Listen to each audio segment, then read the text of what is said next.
Seigneur, ouvre mes lèvres, et ma bouche annoncera ta louange. Au nom du Père, du Fils et du Saint-Esprit. Amen. Bienvenue, chers frères et sœurs, dans ce quotidien Jésus numéro 172. Nous sommes aujourd'hui le 3e mercredi de Pâques et nous parlerons, selon les textes de la liturgie, de la résurrection des morts.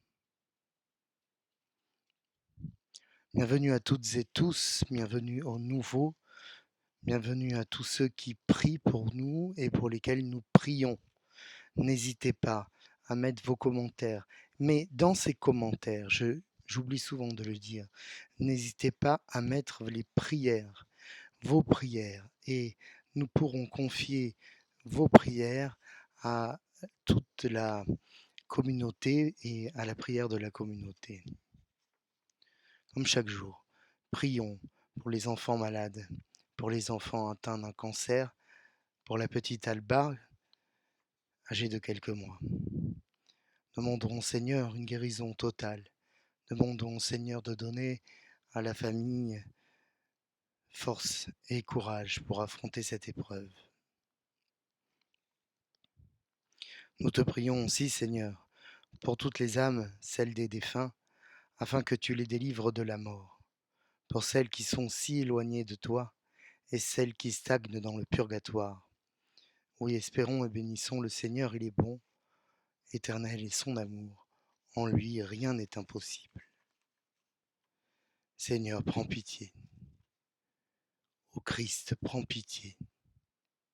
Seigneur, prends pitié.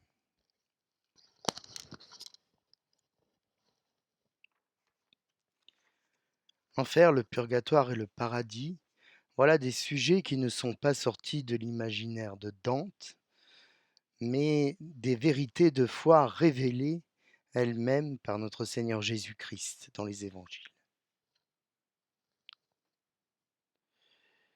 Il est vrai que ces images d'Épinal nous donnent qu'on nous donne dans l'imaginaire collectif semblent datées. Un enfer fait de flammes, avec un diable à cornes et à la queue fourchue, une longue file d'attente pour purgatoire, et un nuage pour paradis, à la porte duquel se trouve Saint-Pierre. À la vérité, nous ne savons rien. Nous ne savons rien de la vie après la mort. Cela demeure un mystère que nous découvrirons sans doute à notre mort. Nous ne pouvons ni dire si les descriptions susmentionnées sont vraies ou fausses, ni apporter aux nouvelles représentations. Je pense quant à moi qu'il ne nous est pas possible de figurer ce que le Christ nous a révélé, tout simplement parce que cela nous dépasse et que notre vision de mortel n'est pas assez grande et développée pour aller plus loin. Mais dans le fond, tenons-nous-en à la simplicité. Il a la vie éternelle, celui qui croit. Il va dans le royaume des cieux, celui qui vit d'amour. C'est tout ce qu'il est important d'accomplir. Que Dieu nous entende.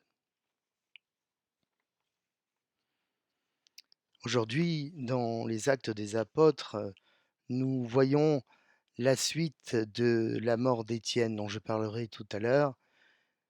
Hier, nous n'avons pas médité sur la mort d'Étienne parce que c'était la fête de Saint Marc et par conséquent que nous devions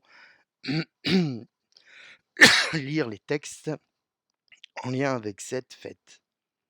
Mais nous voyons bien que, après la mort d'Étienne, qui a été lapidé, les chrétiens se dispersent. Mais la mort d'Étienne n'est pas une fin, puisqu'un nouveau diacre, Philippe, arrive dans une ville de Samarie, et là, il fait des miracles. Comme nous le dit le psaume 65, tes actions sont redoutables. Toute la terre se prosterne devant toi, elle chante pour toi.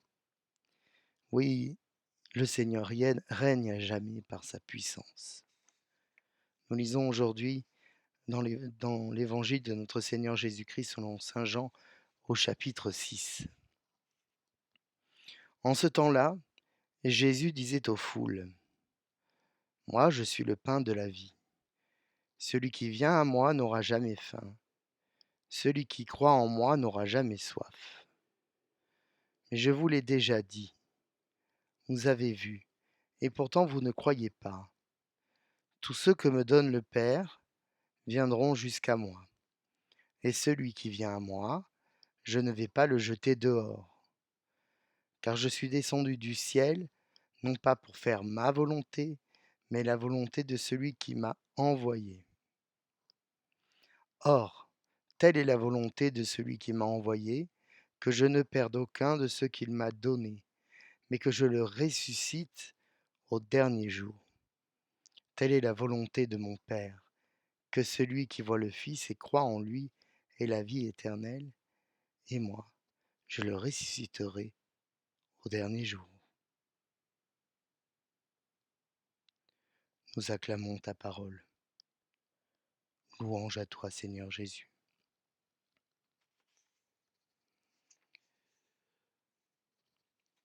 Petite parenthèse, vous verrez que j'ai un petit peu modifié la mise en page de mes méditations, aussi bien pour vous que pour moi, lors de la lecture, en numérotant les paragraphes. Cela ne change rien, c'est uniquement stylistique et pratique. Il est important, il me semble, de parler de la vie éternelle et de la résurrection des morts dont tu nous parles, Seigneur, pour le jour dernier. À toutes fins utiles, comme ça a été le cas pour moi, je vous renvoie, chers amis, aux paragraphes 988 et 1050 du catéchisme de l'Église catholique. Le catéchisme de l'Église catholique est un livre très important que vous retrouverez sur le lien que j'ai mis sur Internet gratuitement, livre dans lequel nous retrouvons tout l'enseignement de l'Église et les éclairages de l'Église et de son magistère, particulièrement ici sur la résurrection des morts et la vie éternelle. La résurrection des morts va au-delà de la vie éternelle, affirme plus que l'immortalité de l'âme, car nous parlons bien de résurrection de la chair, c'est-à-dire du corps. Au jour dernier, lorsque tu dis, Seigneur, que tu nous ressusciteras selon la volonté du Père, c'est bien corps et âme. Cette résurrection est à l'image de la tienne. Lorsque les femmes sont arrivées devant le tombeau, ce dernier était vide. Il n'y avait pas de corps. Même s'il nous est possible de visiter le Saint-Sépulcre, il ne s'agit pas d'un tombeau. Nous n'avons aucun ossement à vénérer, car tu es ressuscité, corps et âme, et tu es monté au ciel, corps et âme, comme ta très sainte mère, la bienheureuse Vierge Marie, lors de son Assomption. Le catéchisme de l'Église catholique nous l'affirme au paragraphe 997 et 998. Si à la mort, corps et âme sont séparés, à la résurrection, ils sont de nouveau solidaires. Et cette résurrection concerne tous les hommes. Et ce sont ceux-là qui seront jugés. Nos frères juifs croient eux aussi en cette résurrection, si fortement d'ailleurs qu'ils ne peuvent se résoudre à laisser une quelconque partie du corps être détruite. Par exemple, le prépuce coupé à la circoncision est enterré, et lorsque par malheur un membre doit être amputé, certains demandent à le récupérer, ce qui n'est pas sans poser problème au milieu hospitalier, et je l'ai vécu. La mort fait partie de la vie, oserais-je dire. car elle est une étape de la vie. Elle marque la fin de notre passage sur cette terre, le bout du pèlerinage terrestre. Mais elle n'est pas la fin de la vie, de ce souffle donné par Dieu au jour de notre conception, pour un corps unique, une âme singulière et propre à chacun. Si les morts ressuscitent, ils ne revivent pas ni ne reviennent sur terre, comme le croient certains et certaines religions, dans la réincarnation. Et cette idée qu'il faille recommencer autant de fois que nécessaire pour atteindre un niveau de conscience parfait. Nous ne recommençons pas une nouvelle vie en oubliant tout de la précédente. La résurrection concerne tout le monde, les bons comme les mauvais, car bons comme mauvais subissent la même mort. Et ce ne sont pas évidemment des squelettes qui marcheront, des corps tels quels, juste sortis des tombeaux, mais des corps transfigurés, glorifiés, à l'image de ton royaume, qui ne te connaîtront plus la corruption. Celui qui croit en toi, celui qui vit sa mort en ton saint nom, tu nous l'affirmes, il a la vie éternelle qui commence dès la mort, moment où, attendant les jours derniers, ce qui a fondé notre vie reçoit une rétribution immédiate. La vie au ciel est une vie avec le Christ dans la plénitude parfaite, dans ce que l'on peut appeler le paradis, le royaume des cieux, la demeure du Père ou la Jérusalem céleste. Mais nos âmes sont soumises au feu de la forge et à la purification comme l'or. Aussi, certaines âmes qui ne sont pas entièrement tournées vers Dieu ou retenues par des considérations terrestres traversent-elles ce temps de purgatoire, temps de purification propre à chacun et qui dépend de lui-même et de sa capacité à quitter cette vie pour la nouvelle, dans la pureté du Seigneur. Nul ne sait à quoi peut ressembler le purgatoire, qui est avant tout un état de l'âme.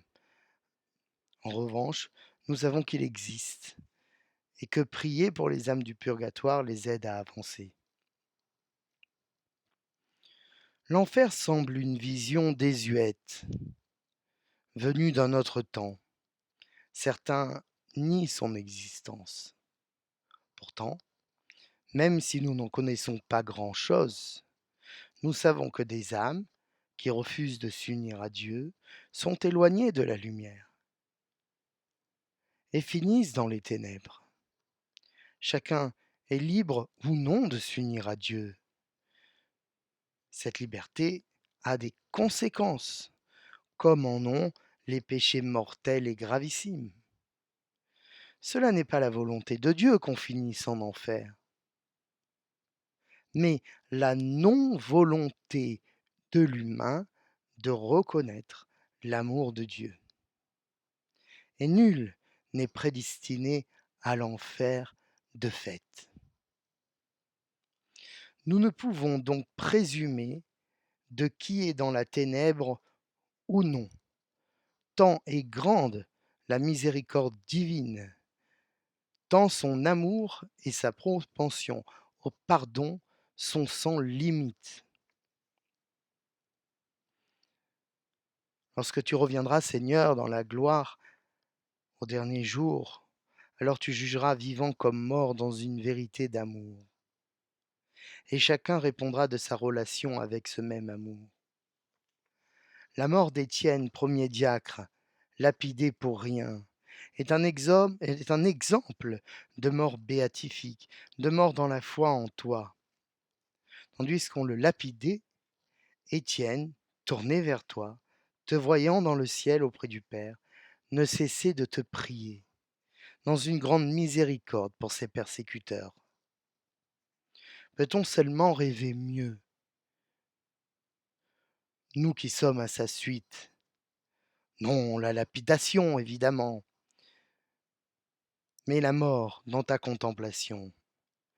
comme Étienne, ne cessons pas de te dire, Seigneur, ne leur compte pas leurs péchés, et dans tes mains, reçois mon esprit. Amen. Alléluia. Prions, chers frères et sœurs. Aujourd'hui, dans l'office des lectures, nous pouvons lire Saint Justin et son apologie. Comme pour l'Eucharistie, Justin est aussi le premier témoin de l'incorporation à la communauté par le baptême dans l'Église de Rome au IIe siècle. Voici le passage. Ceux qui sont convaincus de la vérité de notre doctrine et de notre parole, et qui y croient, promettent de vivre selon cette doctrine. On leur renseigne à prier et à demander à Dieu en jeûnant le pardon de leurs péchés passés. Et nous-mêmes, nous prions et nous jeûnons avec eux. Ensuite, ils sont conduits par nous au lieu où se trouve l'eau, et de la même manière que nous avons été régénérés, nous-mêmes, ils sont régénérés à leur tour. Au nom de Dieu le Père, Maître de l'univers, de notre Seigneur Jésus-Christ et Sauveur, et de l'Esprit Saint, ils sont alors lavés dans l'eau.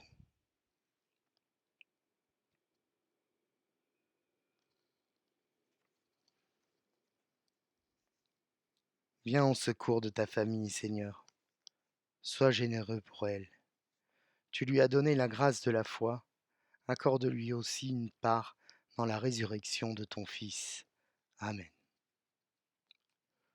Confions-nous à Marie, notre Mère. Je vous salue Marie, pleine de grâce, le Seigneur est avec vous. Vous êtes bénie entre toutes les femmes, et Jésus, le fruit de vos entrailles, est béni. Sainte Marie, Mère de Dieu, priez pour nous pauvres pécheurs, maintenant et à l'heure de notre mort. Amen.